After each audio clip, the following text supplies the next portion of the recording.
Hi, Hey, how's it going? this is the F&F show. Hell yes. Back on the air again.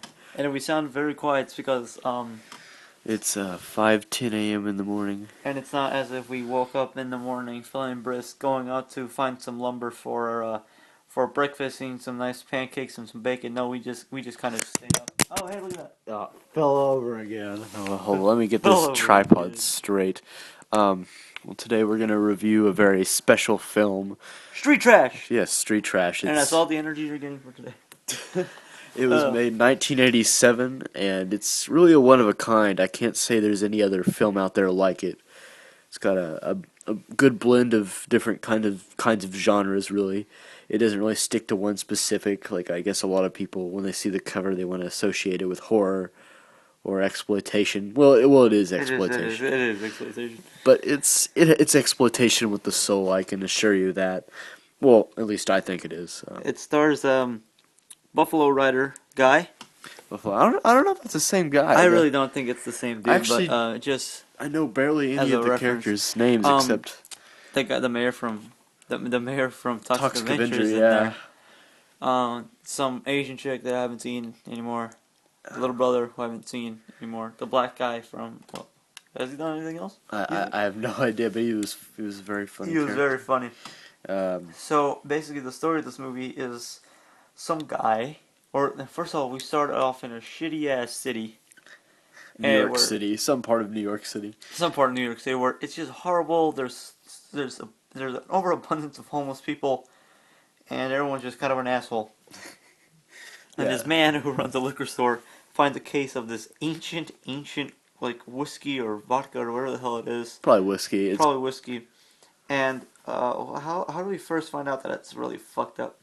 how we first find out. Well, I mean, first clue you get is that it's been boarded away behind a wall, and he finds a crate of it. And he's like, I can sell it for $1. Viper. Tenafly Viper, yeah, it's called Tenafly Viper, and he decides, if he sells it for $1, he should get a lot of business from the winos down the street, so he does that.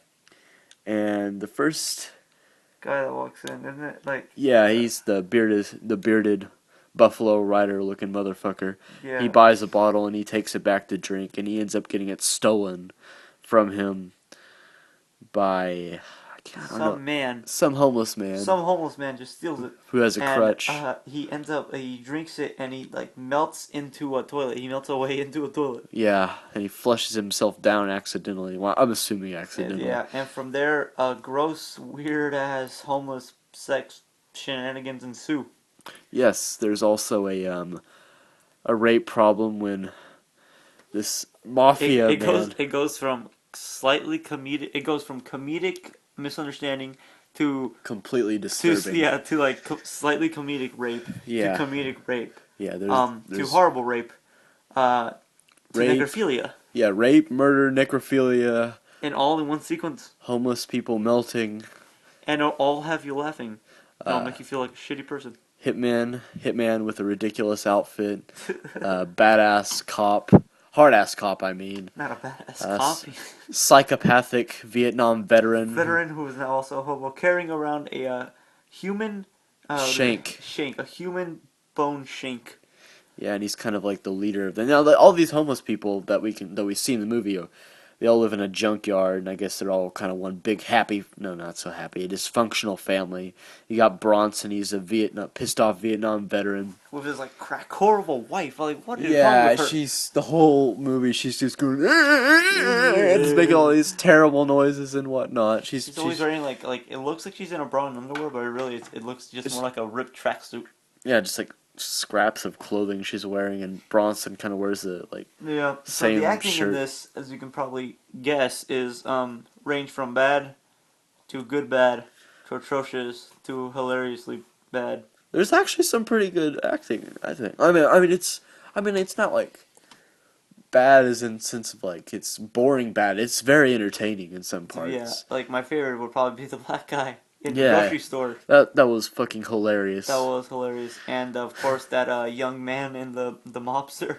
The mob yes, guy. That was a very that whole sequence there's so many subplots in this movie. There's at least 3 subplots. There is 3 subplots. That's what I love about this movie. It's just it's not and none of them connect at all. Yeah, they're just tales of a city. But the one that's well, from the poster that's brought up in the trailer, you just think it's about People homeless. melting, and mostly they do melt away into gushers and what have you.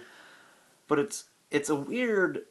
That's kind of the skeletal plot, and then built over with like this madman of a hobo, with like small sprinklings of a love story, with some random mobsters thrown in randomly in the middle. And the people who run the junkyard having to deal with the hobos' antics. These hobos make like a very uh like a really early civilization type of class structure.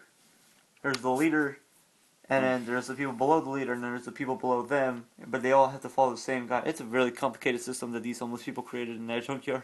Yeah, and another thing about this movie is that there is no. Well, actually, no, there's a few characters that are nice, but almost all of the characters kind of have a scummy feel to them because they're not nice.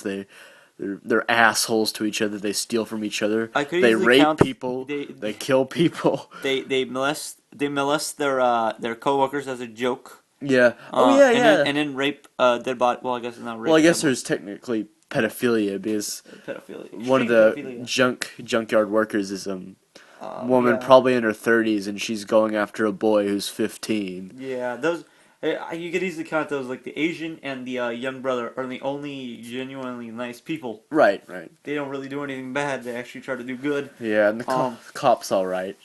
It's now that I'm looking back on it, it really doesn't have a structure at all. It just kind of jumps back and forth between like just kind of random stories connected Right. by characters.